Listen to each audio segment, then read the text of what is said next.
Servus Leute, dieses Jahr sind die Eisstadien zu.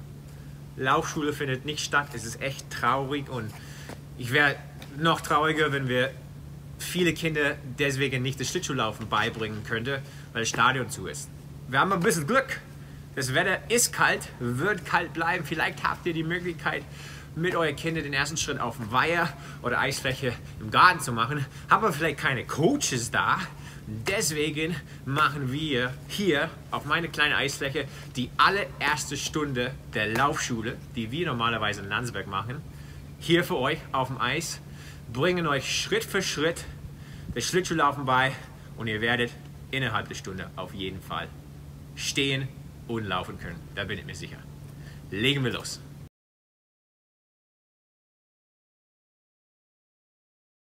So, wir fangen noch nicht mit dem Laufen an, sondern mit dem Kriechen. Das ist, was wir zuerst mit alle unsere Kinder machen. Die laufen nicht auf die Eisfläche, das ist gefährlich. Die kriechen auf alle 4 Pfoten und gehen vorne. Und hier habe ich nicht so viel Platz. Dann drehe ich halt um und gehe zurück.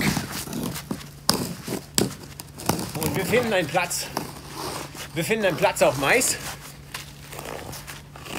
Und setzen wir uns einfach hin. Wir gewöhnen uns erstmals einfach an der Eisfläche. So, Beine auseinander. Ein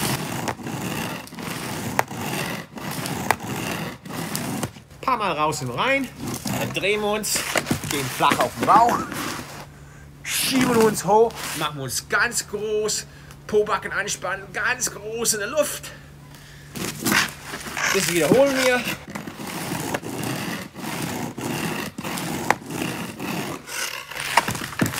Gewöhnen uns einfach ein bisschen ans Eis.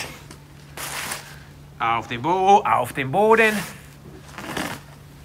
Und ganz groß machen. Das würden wir noch ein paar Mal mehr machen, wenn es die richtige Laufschule wäre. Und jetzt wären wir schon so weit für das Aufstehen. So, das Wichtigste beim Aufstehen ist, dass der Standfuß wirklich unter euer Körper ist. Wenn sie hier kommt, werdet ihr wegrutschen. Die kommt genau unter euer Knie und jetzt habt ihr 2 Möglichkeiten. Wir haben es immer die Spieler beigebracht, beide Hände auf dem Knie und dann so hochschieben. Allerdings, gute Kumpel von mir, Markus Koch, hat mir eine andere Variante vorgeschlagen, ist vielleicht sogar leichter. Könnt ihr euch einfach so auf dem Knie lehnen. So mit euer Ellbogen, Vorarm auf euer Oberschenkel, hier ein bisschen Druck drauf und einfach so hochschieben. Was euch am liebsten ist. Wenn ihr euch wirklich schwer damit tut, vielleicht eure Eltern sind dabei oder ihr habt einen Partner dabei, das Video ist natürlich auch für Erwachsene, habt ihr einen Partner dabei, der euch helfen könnte, dann empfehle ich, dass der Partner euer Fuß festhält. Weil dasselbe zu machen ist ein bisschen schwierig, aber wenn der Fuß festgehalten wird, dann kann es nicht so sehr wackeln und dann kann man leichter aufstehen. Natürlich hat man die Möglichkeit, einen Stuhl oder eine Gehhilfe zu nehmen. Nur ich finde, was dann oft passiert, ist, dass man sich wirklich so auf den Stuhl lehnt.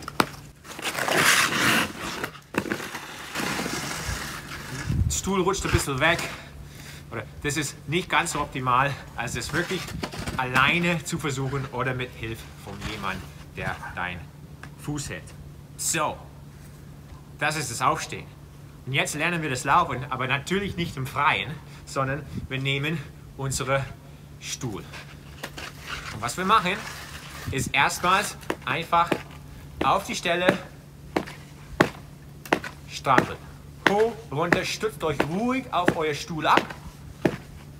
Strampeln, hoch und runter. Dann, was wir machen, wir drehen die Füße ein bisschen mehr auseinander, weil so werden wir danach laufen wie eine Ente. So können wir den Stuhl ein bisschen besser schieben. So, ich drehe meine Zehenspitzen, wenn es geht, nach außen. Das wird für einige Anfänger ein bisschen schwieriger sein, nicht so schlimm. Denk daran, du willst einfach wie eine Ente waddeln oder ein Pinguin.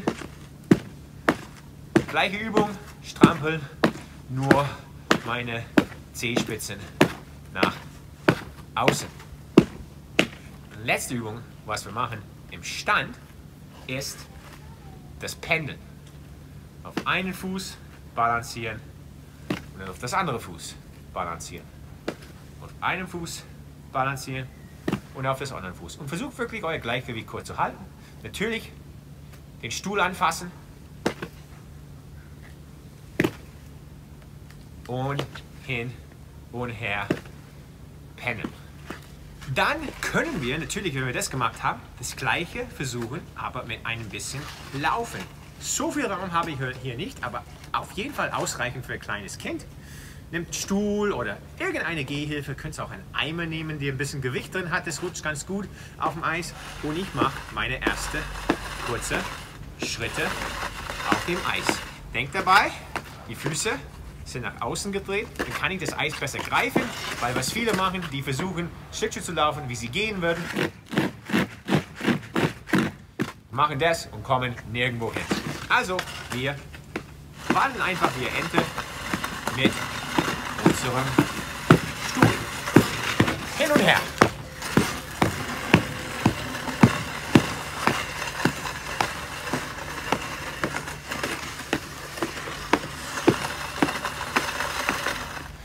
So, wir werden gleich zurück zu unserem Stuhl kommen, nur ich denke, jetzt ist der richtige Zeitpunkt, den Stuhl ganz kurz loszulassen, neben uns zu haben.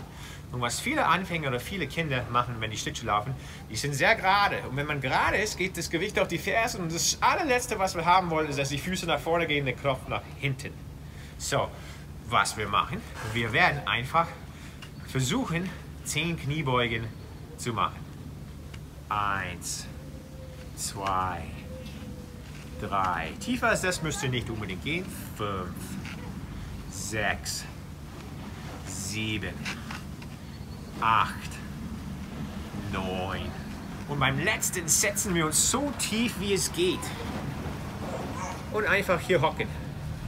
Versucht den Kopf hochzuhalten. Und wirklich hier, das Allerschlimmste, was passieren könnte, ist das. Ihr fällt auf den Popo. Gar nicht so schlimm. Wir wollen nicht nach vorne fallen. Und wenn ihr doch nach hinten fällt, wir haben das Aufstehen geübt. Von daher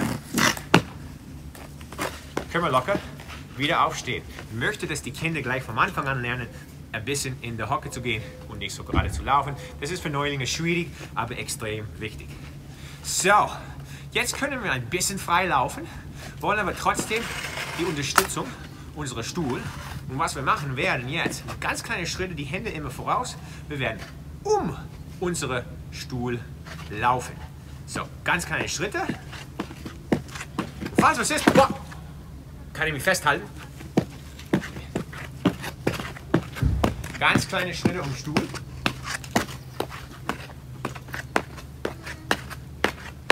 Und wenn ich eine Runde in eine Richtung geschafft habe, dann mache ich auf jeden Fall in eine andere Richtung.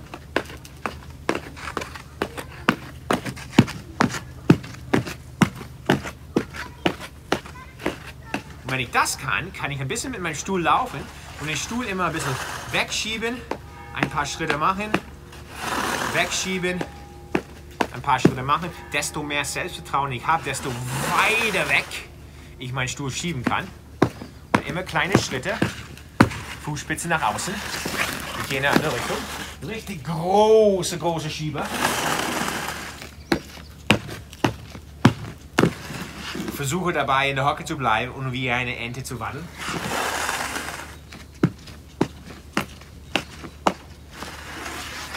Und wenn ihr das könnt, ab und zu mal wird man hinfallen, aber das ist nicht schlimm. Dann seid ihr eigentlich bereit, den Stuhl wegzuschieben. Wenn unsere Kinder das können, brauchen die eigentlich keinen Stuhl mehr. Wenn ihr euren Kindern helfen wollt, dann ist es immer sinnvoll, hinter ihnen zu laufen, weil, wie gesagt, die meisten Kinder laufen zu gerade, da ist es Gefahr, dass sie nach hinten fallen, dann seid ihr da, um sie ein bisschen zu helfen.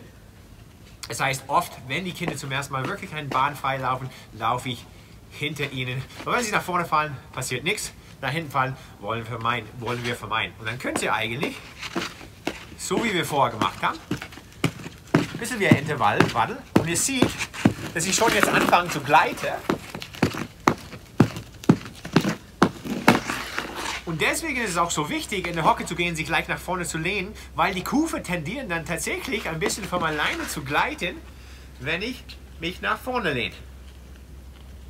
Wenn ich gerade stehe, verhaken sich die Fersen meistens ins Eis ein bisschen und dann kann ich nicht gleiten. Also warum nicht meine Kufen selber einfach benutzen, indem ich in die Hocke gehe und leicht gleiten die von alleine.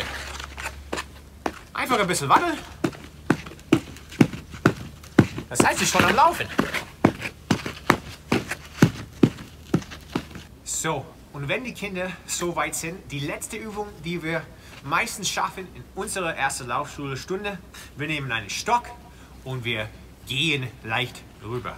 In der Hocke einen kleinen Schritt, über den Stock umdrehen, über den Stock oder ein Seil. Und wenn man einen längeren Seil hat oder einfach auf den Stock, können wir auch seitlich gehen. Schritt, Schritt, Schritt, Schritt. Springen machen wir später. Die Kinder sind wahrscheinlich noch nicht so weit, aber man könnte einen ganz winzigen Sprung probieren.